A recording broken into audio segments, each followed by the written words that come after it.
മനുഷ്യ മാനേജ്മെന്റ് ശരീരം, മനസ്സ്, വികാരങ്ങൾ, ഊർജം, സമയം എന്നിവ ക്രമീകരിച്ച് നമ്മുടെ ക്ഷേമം ഏറ്റവും മികച്ചതാക്കുന്നതിൽ ശ്രദ്ധ കേന്ദ്രീകരിക്കുന്നു.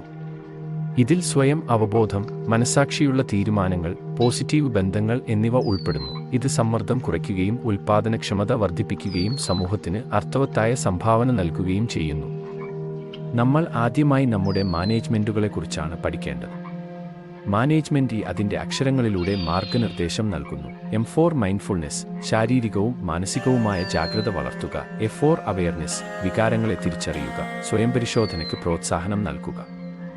എൻ ഫോർ നാച്ചുറൽസ്, വികാരബുദ്ധി വികസിപ്പിക്കുക. എ ഫോർ അലൈൻമെന്റ്, ഊർജത്തെ ഫലപ്രദമായി നിയന്ത്രിക്കുക.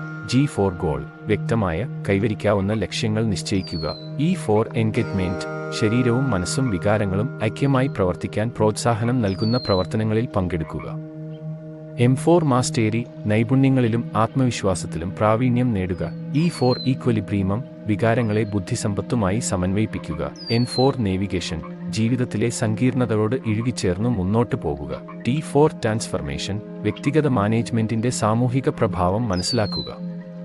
ജീവിതത്തെയും സമൂഹ മാനേജ്മെന്റിനെയും മെച്ചപ്പെടുത്തുന്നതിനുള്ള പ്രധാന തന്ത്രങ്ങളിൽ സ്വയം പഠനം, മനസാക്ഷി, വൈകാരിക നിയന്ത്രണം, ഫലപ്രദമായ ക്ഷീണം കൈകാര്യം ചെയ്യൽ, സമയ മാനേജ്മെന്റ്, ലക്ഷ്യങ്ങൾ നിശ്ചയിക്കൽ എന്നിവ ഉൾപ്പെടുന്നു. ഈ രീതികൾ വ്യക്തിഗത ക്ഷേമം മെച്ചപ്പെടുത്തുക മാത്രമല്ല, സമൂഹത്തിന് പോസിറ്റീവ് സംഭാവനകൾ നൽകുകയും ചെയ്യുന്നു. നന്ദി.